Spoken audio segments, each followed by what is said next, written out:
क्या हो अगर सूरज धरती से छोटा हो। कल्पना कीजिए कि आप सूरज को एक बास्केटबॉल के आकार का कर सकते हैं। ऐसी सूरत में धरती का आकार तिल के एक दाने जितना होगा। इतना बड़ा है हमारा ये तारा। लेकिन क्या हो अगर गैस और प्लाज्मा का ये धधकता हुआ गोला हमारे सौर मंडल में मौजूदा सबसे बड़ी चीज ना हो। धरती के मौजूदा आकार जैसी 13 लाख धरतियां मिलकर सूरज जितनी हो पाएंगी। ये इतना बड़ा है कि हमारे पूरे सौर मंडल का 99% वजन केवल सूरज का ही है। ये धरती से छोटा केवल दिखाई देता है क्योंकि ये 15 करोड़ किलोमीटर की दूरी पर है। अगर मान लेते हैं कि सूरज धरती से छोटा होता तो धरती रहने लायक नहीं होती, और सूरज के लिए कह सकते हैं कि ये बड़ा तारा कोई तारा ही ना होता। ब्रह्मांड में आकार मायने रखता है और दूरी भी। धरती की स्थिति संयोग से इतनी अच्छी है कि ना ही ये मंगल की तरह सूरज से इतनी दूर है कि जम जाए, और ना ही शुक्र की तरह सूरज के इतना पास की तपती रहे। हम खुशकिस्मत हैं कि सूरज के पास एक रहने लायक ग्रह पर हैं। इसका मतलब ये हुआ कि हमारी धरती का आकार, सूरज का आकार और इन दोनों के बीच की दूरी, इन सब से ही धरती पर जीवन का फलना संभव हो सका है। क्या होता अगर सूरज हमारे ग्रह से छोटा होता। एक तारे के वजन से उसका रंग और तापमान तय होता है। बड़े सितारे ज्यादा गर्म और नीले होते हैं, वहीं छोटे उससे थोड़े ठंडे और लाल। सूरज एक सफेद तारा है, ना ही किसी सुपरजायंट जितना बड़ा और ना किसी रेड डवार्फ यानी लाल बौने तारे जितना छोटा।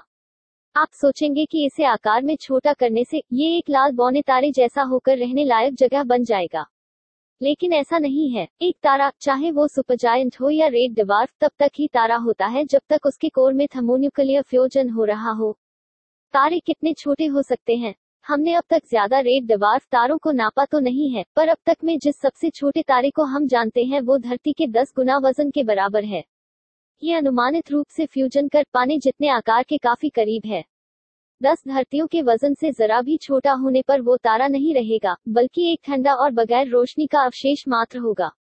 किसी भी वजह से अगर सूरज धरती से छोटा हो जाता है तो इसका वजन उतना नहीं होगा जिससे फ्यूजन हो सके, और ये जलकर खाक हो जाएगा। हमारे सौर मंडल में मौजूदा इकलौता तारा तब नहीं रहेगा, जो कि सूरज ही गुरुत्वाकर्षण का वो स्रोत है जो सभी ग्रहों को ऑर्बिट में रखता है। इसके ना होने पर ये सभी बगैर किसी लगाम अंतरिक्ष में विचरने लगेंगे। धरती पर मौजूद जीवन के लिए ये कोई अच्छी खबर नहीं होने वाली। चलिए दोबारा कोशिश करते हैं। इस बार सूरज का वजन जस का तस रखते हुए धरती को सूरज से बड़ा करके देखते हैं। धरती का वजन इसके मौजूदा वजन से कम 3,33,000 गुना ज्यादा होगा। इतना बड़ा ग्रह अपने आप में इतना दबाव और गर्मी पैदा कर लेगा कि खुद एक तारा बन सके। जाहिर है इस गर्म तारे पर कोई जीवन नहीं बचेगा, लेकिन एक चीज काफी रोचक होगी। हमारे सौरमंडल में एक नहीं बल्कि 2 सूरज होंगे।